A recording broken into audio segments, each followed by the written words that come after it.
다음은 잠깐 조용해 주시기 바랍니다. 서울 강서 갑구 출신 존경하는 신기남 의원 나오셔서 질문해 주시기 바랍니다.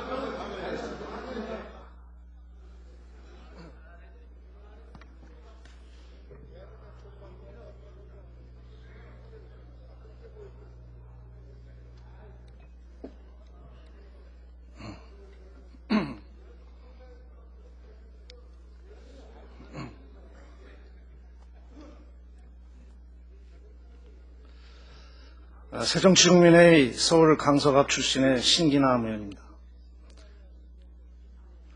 존경하는 의장, 선배 동료 의원 여러분, 그리고 존경하는 국무총리, 국무위원 여러분. 2년 전에 열린 15대 국회 첫 번째 임시국회에서 제가 처음으로 한 대정부 질문의 제목은 방송 바로 세우기였었습니다. 당시 저는 방송이 권력의 방송에서 국민의 방송으로 돌아가야 하며 민주주의 최후의 보루는 언론임을 주장했었습니다.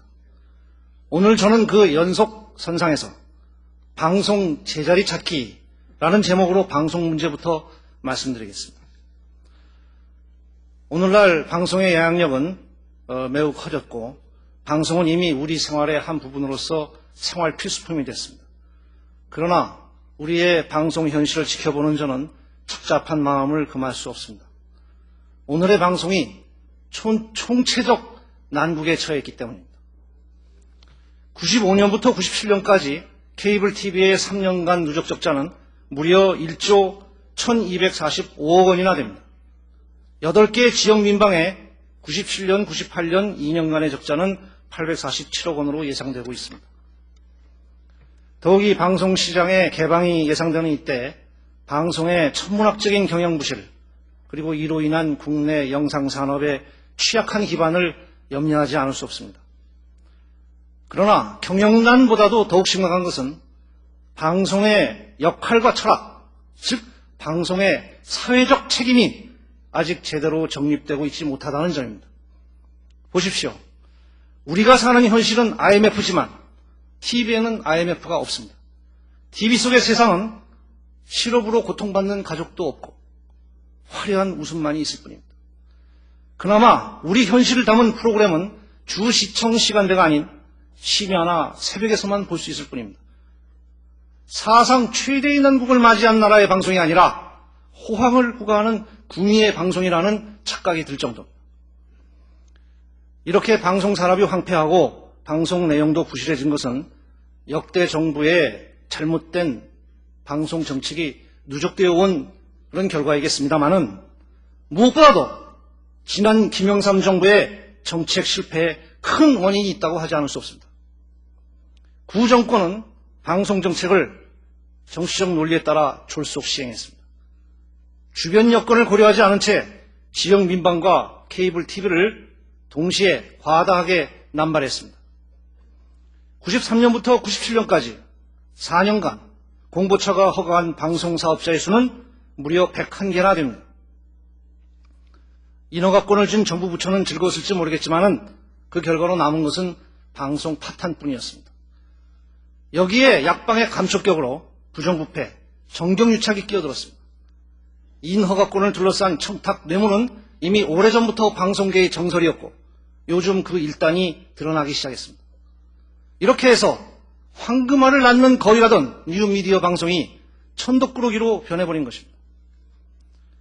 또한 구정권은 권력이 방송을 장악하는 악습을 되풀이했습니다. 이 시기에 방송의 공정성은 여지없이 훼손되고 말았습니다. 1996년 4.11 총선을 일주일 앞둔 미묘한 시기에 방송 3사는 북한의 사소한 도발을 확대 과장하여 DMZ 보도 사태를 일으켰습니다. 마치 금방 전쟁이 나는 것 같이 요란을 떨더니 정작 선거가 끝나고서는 관련 보도가 말끔히 사라졌습니다. 이로 인해 선거 결과에 큰 영향을 미쳤습니다. 이 소위 북풍 사건, 이것은 가히 세계적인 사례로서 연구 대상이 된다고 하겠습니다.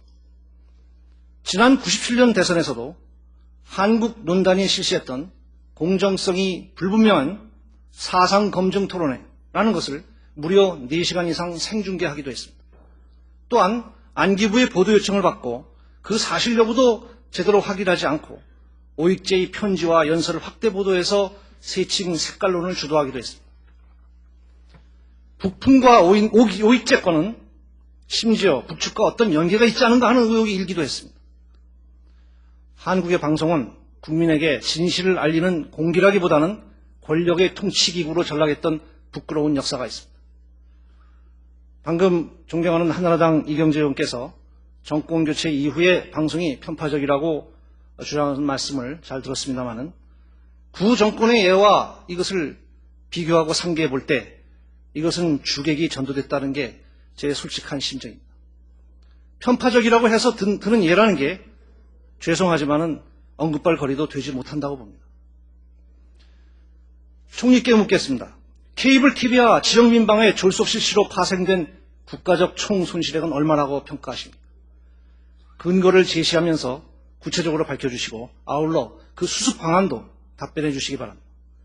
구 정권 하에서 방송에 권력이 개입해서 왜곡 보도한 사례를 조사한 것이 있다면 그 횟수 및 보도 내용을 밝혀주시기 바랍니다. 만약 조사한 것이 없다면 이를 조사할 용의가 없는지 답변해 주시기 바랍니다. 나아가 권력이 방송을 통제 장악하는 것을 방지하기 위한 정부의 대책도 밝혀주시기 바랍니다. 방송 제자리 찾기는 문제가 무엇인지 정확히 밝히는 것부터 시작해야 합니다. 과거에 대한 반성 없이 미래 건설은 없습니다. 누구를 처벌하기 위한 목적이 아니라 잘못의 원인을 밝혀 책임 소재를 가리고 다시는 같은 잘못을 되풀이하지 않기 위해 진상 규명이 필요합니다.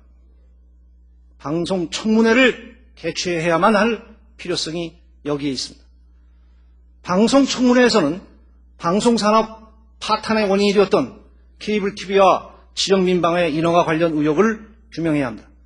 4년간 101개나 되는 방송사를 인허가한 그 배짱의 비밀은 무엇인지, 그 과정에서 외압과 뇌물수수가 있었는지 밝혀야 합니다.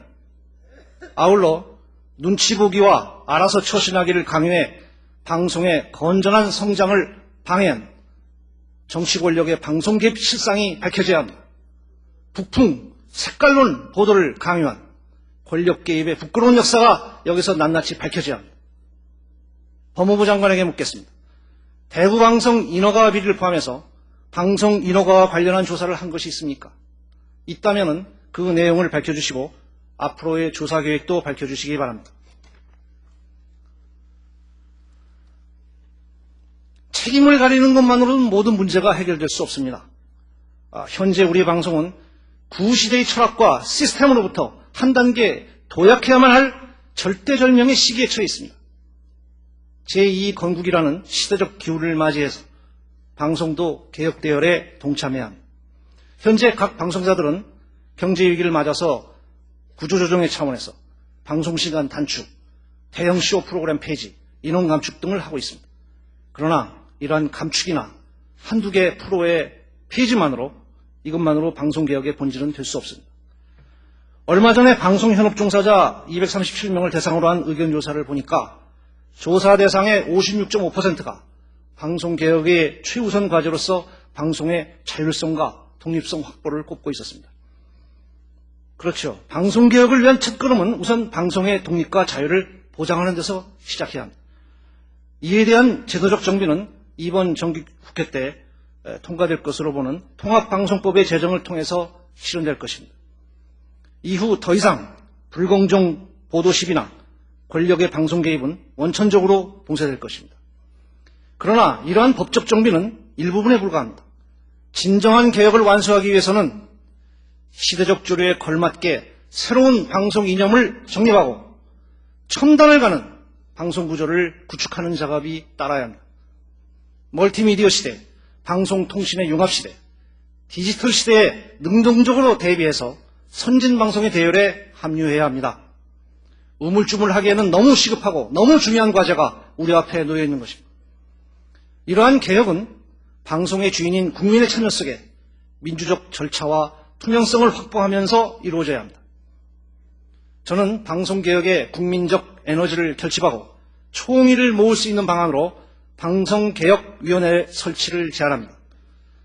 방송개혁위원회는 범국민적인 기구로서 방송현업인, 전문가, 시청자단체, 시민단체 등이 광범위하게 참여해야 합니다. 또한 범정부적 국가적 차원에서 각계의 여론을 수렴하기 위해 대통령 자문기구로 하는 것이 마땅할 것입니다. 그리고 이 기구는 일정한 과제를 달성할 때까지만 한시적으로 존재할 것입니다. 선진국들은 이미 방송에 관하여 시대적 요청에 따른 이념 정립 및 새로운 기술 환경에 따른 구조조정을 하기 위해 범국가적 차원에서 수시로 특별위원회를 운영하고 있습니다.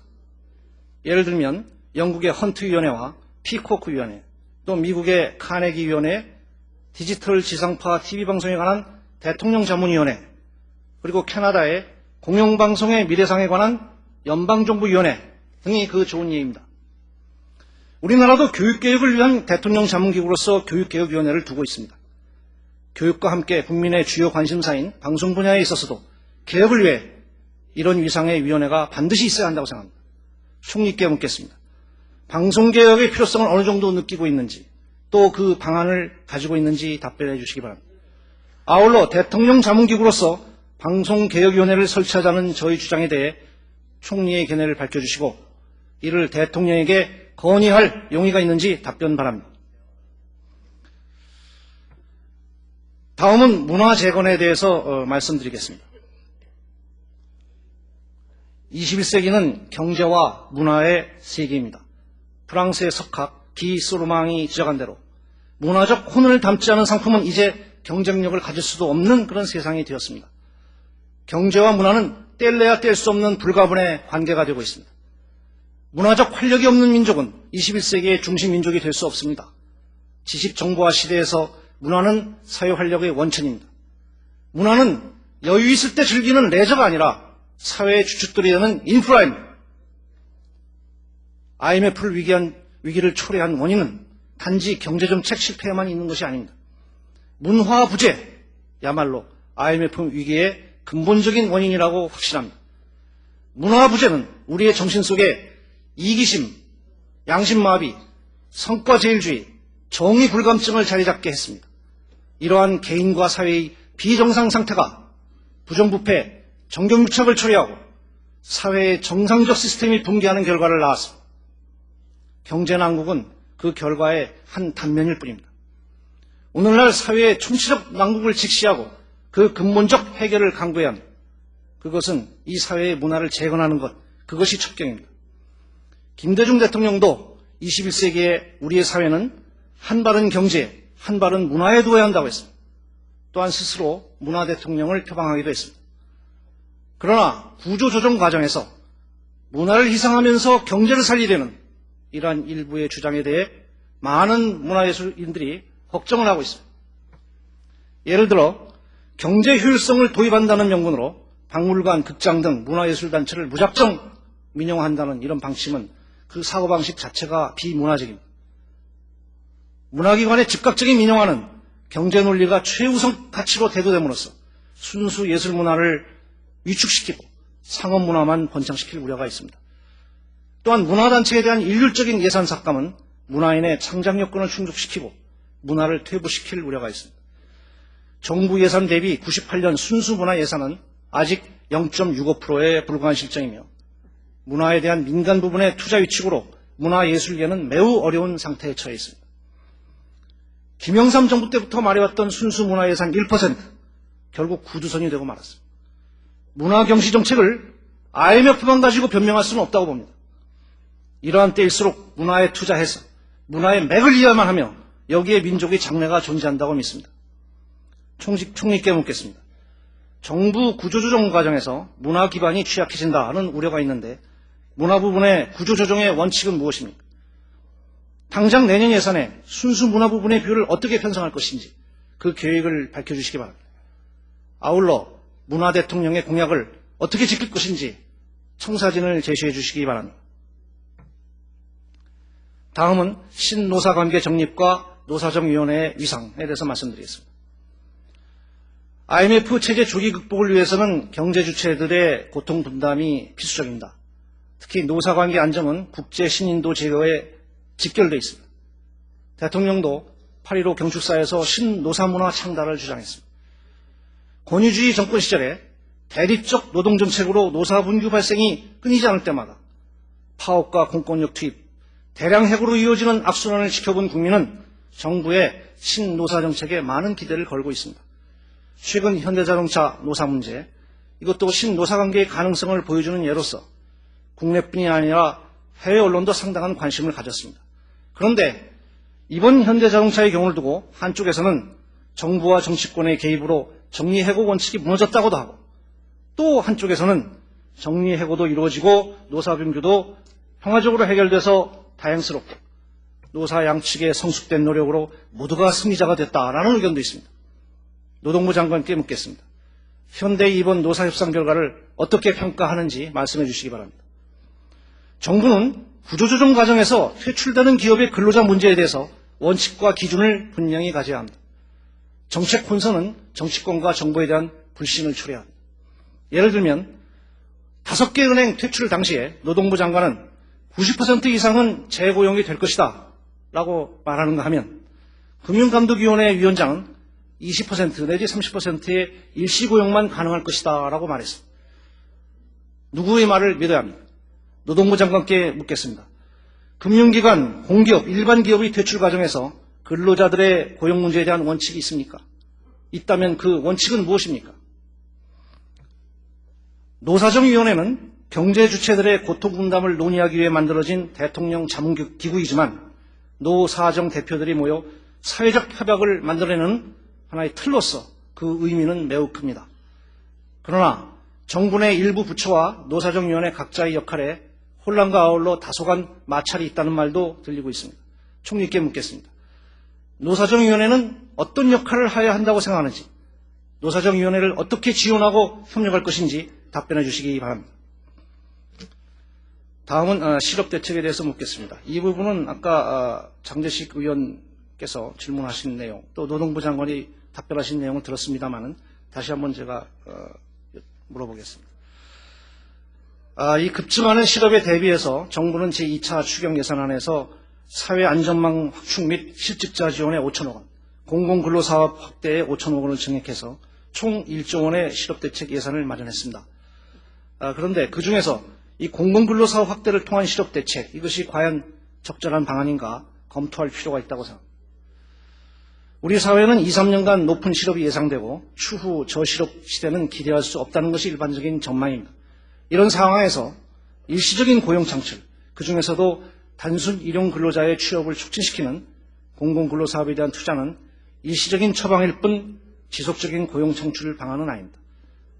소요되는 막대한 비용에 비해서 효율성이 낮고 또 공공치료사업을 통한 실업대책은 미봉책일 뿐이다라는 지적이 있습니다.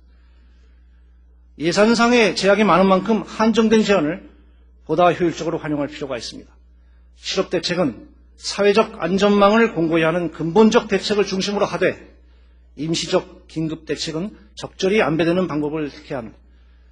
총리께 묻겠습니다. 정부의 실업대책으로는 취업 가능성을 높이는 방향의 창업취업 및 SOC 투자 등 지속적인 고용 창출 방안이 필요할 것으로 생각하는데 이에 대한 견해를 밝혀주시기 바랍니다. 마지막으로 과학기술부 장관에게 간단한 질문을 하나 하겠습니다. 지금 우리 경제가 수출 증진에 많이 관건을 걸고 있는데 이 수출 증진을 위해서는 무엇보다도 과학기술이 발전해야 합니다. 이 과학기술 발전을 위한 기초과학기술 연구 실태에 대해서 과학기술 장관 말씀해 주시기 바랍니다. 이상 저희 질문을 마치겠습니다. 경청해 주셔서 감사합니다.